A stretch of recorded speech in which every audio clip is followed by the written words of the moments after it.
नया कानून लागू हो चुका है। अब अगर कोई किसी के खिलाफ में कोई झूठी शिकायत दर्ज करवाएगा, कोई झूठा इल्जाम लगाएगा, कोई झूठा लांछन लगाएगा तो उसकी खैर नहीं है, क्योंकि नए कानून के अंदर नए प्रावधान जोड़ दिए। उन नए प्रावधानों के मुताबिक अगर कोई भी इंसान किसी के खिलाफ में कोई झूठा केस दर्ज करवाता है, कोई झूठा इल्जाम लगाता है, तो उसको बड़ी भयंकर सजा मिलने वाली है, क्योंकि नई धाराएं जुड़ चुकी है, नई धाराओं में नई सजा भी जोड़ी गई है। लेकिन अलग अलग सिचुएशन को देखते हुए अलग अलग धाराएं भी बना दी है। यह भी देखा जाएगा कि झूठा इल्जाम कहां पे लगाया है, झूठी शिकायत कहां पे दर्ज करवाई है, उसी के मुताबिक नई धारा बनने वाली है। तो कौन सी धारा बनने वाली है, सारी बातें जानते हैं। देखिए, अगर कोई भी इंसान किसी के खिलाफ में झूठी शिकायत दर्ज करवाता है, झूठा इल्जाम लगाता है, पर वो लगाता है पुलिस स्टेशन में, यानी कि पुलिस स्टेशन में क्या करवाता है, झूठी एफआईआर दर्ज करवाता है।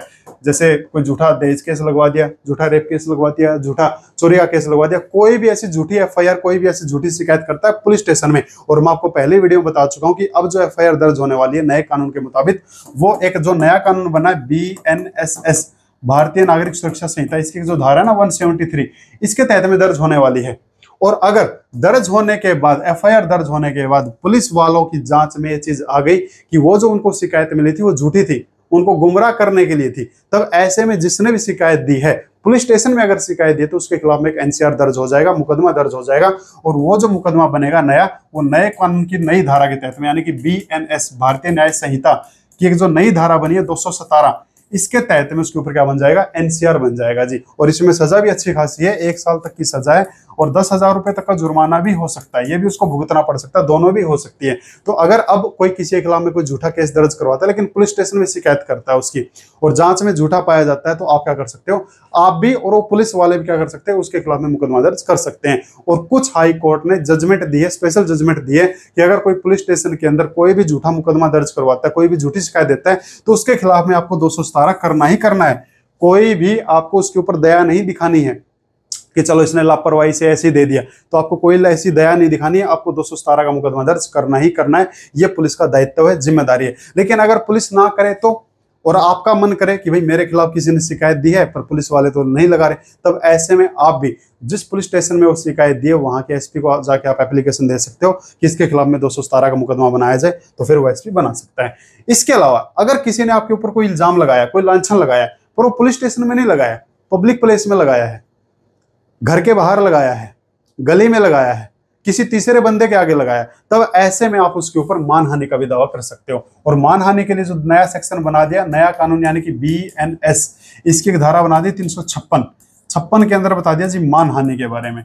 अगर कोई आपके ऊपर लांछन लगाता है किसी भी तीसरे बंदे के सामने, पब्लिक प्लेस में, कहीं पे भी, तो आप कोई भी ऑनलाइन प्लेटफॉर्म पे अगर आपके खिलाफ कोई लांछन लगाता है, तो आप उसके ऊपर आप मानहानि का मुकदमा दावा कर सकते हो। और मानहानि का दावा तो आप 2 तरीके से कर सकते हो, एक तो उसको जेल पहुंचाने के लिए और एक आप उससे पैसे को छूटने के लिए। देख, लेकिन दोनों में से एक ही कर सकते हो, दोनों हाथों में आप लड्डू नहीं रख सकते हो, क्योंकि कानून ये भी कहता है कि एक अपराध के लिए एक इंसान के ऊपर एक बार ही मुकदमा दर्ज होगा। ये थोड़ी कि आपने 2 मुकदमे दर्ज करवा दिए। वैसे इसमें 2 साल की सजा होती है, और इसके अंदर एक नई सजा भी जोड़ी गई है मानहानि के अंदर। इसमें 2 साल की सजा होती है, फाइन भी लग सकता है, या फिर एक कम्युनिटी सर्विस की भी एक नई सजा बनाई है। कम्युनिटी सर्विस का मतलब होता है कि कोर्ट क्या कर सकता है, समाज की सेवा भी करवा सकता है। हाँ भाई, सुबह झाड़ू उठा के ना कॉलोनी की अपनी सफाई करना, हाँ भाई मंदिर की जाके ना 3 दिन तक सफाई करना, तो कम्युनिटी सर्विस भी, समुदाय की सेवा भी करवा सकता है। ये भी एक नई सजा को जोड़ा गया मानहानि के अंदर। लेकिन अगर आप चाहते हो नहीं जी मेरे को तो पैसा चाहिए, मेरी तो मानहानि हुई है, मेरे ऊपर लांछन लगाया, उसके बदले मेरे को कंपनसेशन चाहिए, तो उसके लिए आप सिविल सूट अलग से फाइल कर सकते हो। लेकिन दोनों में से होगा एक ही। तो पब्लिक प्लेस में किया है तब 356 का मामला बन जाएगा, और पुलिस में किया है तब 217 का मामला बन जाएगा। लेकिन अगर कोई आपके खिलाफ में कोई कोर्ट में लगा दे तो, और कोर्ट में अगर पुलिस की भी मिली भगत हो तो, कि भाई पुलिस वालों को हमने बताया कि झूठा मुकदमा है, सबूत भी दिखाए, पर पुलिस वालों ने हमारी नहीं मानी, और पुलिस चली गई कोर्ट में चार्जशीट दे दी, और चार्जशीट में आप हो गए बाइज्जत बरी। अब बाइज्जत बरी होने के बाद अब कोर्ट में भी आप क्या कर सकते हो, जिस कोर्ट ने आपको बाइज्जत बरी किया है उसी कोर्ट में आप एप्लीकेशन लगा सकते हो कि जनाब जिसने मेरे खिलाफ में 2-3 साल तक केस चलाया ना, मेरे को बदला लेना है जी, मेरे को जिसने मेरे ऊपर झूठा लांछन लगाया, इल्जाम लगाया, उसके ऊपर एफआईआर बनाओ। तो इसमें जो मुकदमा बनेगा नया, उसके लिए एक नई धारा बना दी बीएनएस के अंदर, और उसकी जो धारा बनी है वो बनी 248। इसके मुताबिक अगर कोई भी इंसान किसी के ऊपर झूठा इल्जाम लगाता है तो उसको 5 साल तक की सजा और 2 लाख रुपए तक का जुर्माना हो सकता है जी, और ये दोनों भी भुगतने पड़ सकते हैं। इतना ही नहीं, अगर लांछन आपके ऊपर बड़ा था, जैसे आपके ऊपर कोई रेप केस का लांछन था, आपके ऊपर कोई मर्डर केस का लांछन था, आपके ऊपर कोई किडनैपिंग का ऐसा कोई लांछन था, बहुत बड़े अपराध के आपके ऊपर, संगीन अपराध के ऊपर अगर आपके ऊपर कोई लांछन था, तब ऐसे में जिसने आपके ऊपर झूठा इल्जाम किया है उसको 10 साल तक की भी सजा हो सकती है, उम्र कैद तक की भी हो सकती है। इतना बड़ा मामला है। तो अगर आपके खिलाफ में अब अगर कोई लांछन लगाता है, कोई झूठा इल्जाम लगाता है, कोई झूठी शिकायत दर्ज करवाता है, कोई झूठा केस करता है, तो आप इन 3 धाराओं के तहत में, अलग अलग सिचुएशन के तहत में आप उसके ऊपर वाद डाल सकते हैं, सूट फाइल कर सकते हैं, केस भी फाइल कर सकते हैं। हम आपको बेर एक्ट के अंदर भी दिखा देता हूँ, नए कानून के अंदर भी दिखा देता हूँ कि यह चीज कहाँ और कैसे बताई गई है।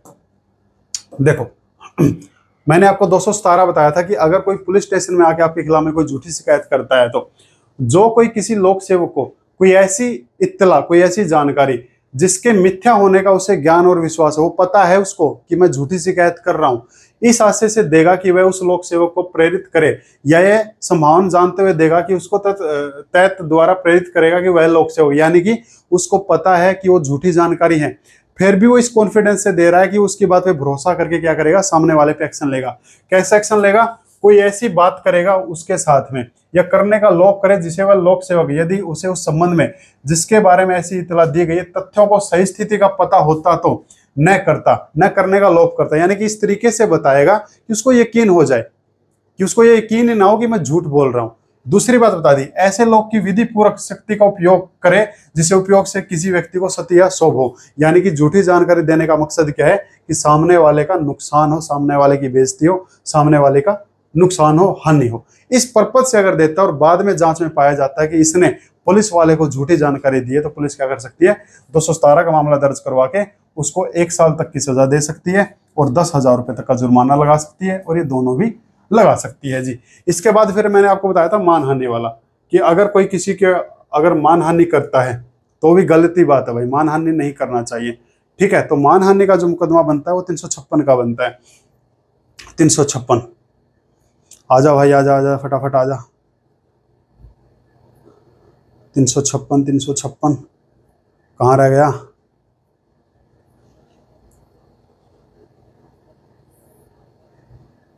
तीन सौ छप्पन, ये आ गया, ये आ गया, आ गया, आ गया, आ गया, आ गया। मानहानि, मानहानि को बना दिया अब 356 के अंदर, डेफामेशन।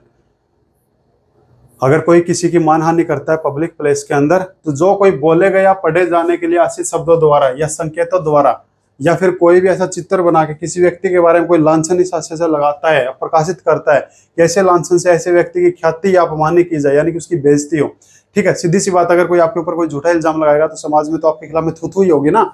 तो उस केस में विश्वास करने का कारण रखते हुए कि भाई वो जो सारी चीजें ना वो झूठी हैं, तो इसको क्या माना जाता है, इसको मानहानि माना जाता है। और मानहानि के लिए जो सजा बता दी वो 2 साल की सजा बता दी, या फिर पब्लिक सर्विस की सजा बता दी। ये रहा, जो कोई किसी अन्य व्यक्ति की मानहानि करेगा उसको नॉर्मल कारावास जिसकी सजा 2 वर्ष तक हो सकेगी, जुर्माना भी लग सकेगा, या फिर सामुदायिक सेवा से भी उसको दंडित किया जाएगा। लेकिन अगर कोई किसी के खिलाफ में कोर्ट केस करे तो जी, कोर्ट केस करे तो फिर तो और भी भयंकर सजा मिलनी चाहिए ना, क्योंकि कोर्ट के अंदर तो फिर आपको ही पता है कि भाई लंबा समय चलता है। एक तो आदमी को एडवोकेट करना पड़ा, 2-3 साल घिसा पिटाई करनी पड़ी, तो उसके लिए एक स्पेशल सेक्शन बना दिया 248। देखो क्या कहता है, जो कोई किसी व्यक्ति को यह जानते हुए कि उस व्यक्ति के विरुद्ध ऐसी कार्रवाई या आरोप जिसके लिए कोई न्याय संगत या विधिपूर्ण आधार नहीं है, किसी ने जानते हुए मुकदमा दर्ज करवा दिया, उसको पता है कि मुकदमा झूठा है, सती कारित करने के आशय से, भाई जानबूझ के नुकसान करने के आशय से घिसा पिटी करे। काफी सारे लोग जो है मेरे को बताते भी हैं कि सर मेरा ना विदेश जाने का प्लान बन गया, तो किसी ने इस बात के लिए मेरे ऊपर केस फाइल किया कि मैं विदेश ना जाऊं, ताकि मेरी वो विदेश यात्रा रुक जाए, क्योंकि केस फाइल होने के बाद मैं जा नहीं सकता। तो अब जानबूझ के उसका नुकसान करने के लिए क्या किया, केस फाइल करवा दिया। तो उस व्यक्ति के विरुद्ध कोई ये क्रिमिनल कार्रवाई स्थगित करेगा तो करवाएगा, तो उस व्यक्ति यानी कि कोई भी ऐसी क्रिमिनल कार्रवाई करेगा, झूठी कार्रवाई करेगा, या फिर किसी और से करवाएगा, तो दोनों में से किसी बातें जिसकी अवधि 5 साल तक हो सकेगी, 2 लाख रुपए तक का जुर्माना उसको भुगतना पड़ेगा, या फिर दोनों भी उसके ऊपर लग सकते हैं, कोर्ट लगा सकती है। लेकिन अगर किसी ने किसी के ऊपर ऐसा इल्जाम लगाया है जिसकी सजा फांसी है या उम्र कैद है या फिर 10 साल या उससे ज्यादा की है, तब ऐसे केस में उसको जो सजा मिलेगी वो सजा मिलेगी 10 वर्ष तक की हो सकेगी, और साथ में जुर्माना भी लग जाएगा जी। तो ये सजा इसके अंदर बताई गई है। तो अगर कोई किसी के खिलाफ में कोई झूठा केस दर्ज करेगा तो 5 साल तो सजा है ही है, 2 लाख जुर्माना है ही है, बड़ा मामला है तो 10 साल की सजा भी हो सकती है। तो अब अगर नए कानून के मुताबिक अगर आपके ऊपर कोई झूठा केस फाइल करता है तो आप क्या कर सकते हो, उसकी जांच करवा के। अब जांच कैसे करवानी होती है, देखिए अगर किसी ने आपके खिलाफ में एफआईआर दर्ज करवाया है और आपको लग रहा है कि भाई पुलिस वालों को पता होते हुए इसके ऊपर 217 नहीं बनाएंगे, इसके एफआईआर को ऐसे नहीं करेंगे, तो आप 156(3) लगा के उसका जो 156(3) होता था ना सीआरपीसी के अंदर, अब वो 175 बन चुका है, 175 का 3 बन चुका है।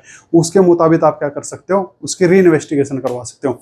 वहां पे जांच में झूठा पाया जाता है तब भी 217 का मुकदमा बन जाएगा। या अगर वहां से बात नहीं बनती तो आप क्या कर सकते हो, उसको एफआईआर को क्वेश करवा के करवा सकते हो। और अगर आपको केस में से आपका केस ऐसे डिसमिस हो चुका है तो फिर आप ये 248 का मुकदमा दर्ज करवा सकते हो। तो उम्मीद करूंगा ये जानकारी आपको अच्छी लगी होगी। अच्छी लगी तो इसको लाइक कर लें, शेयर कर लें, सब्सक्राइब कर लें।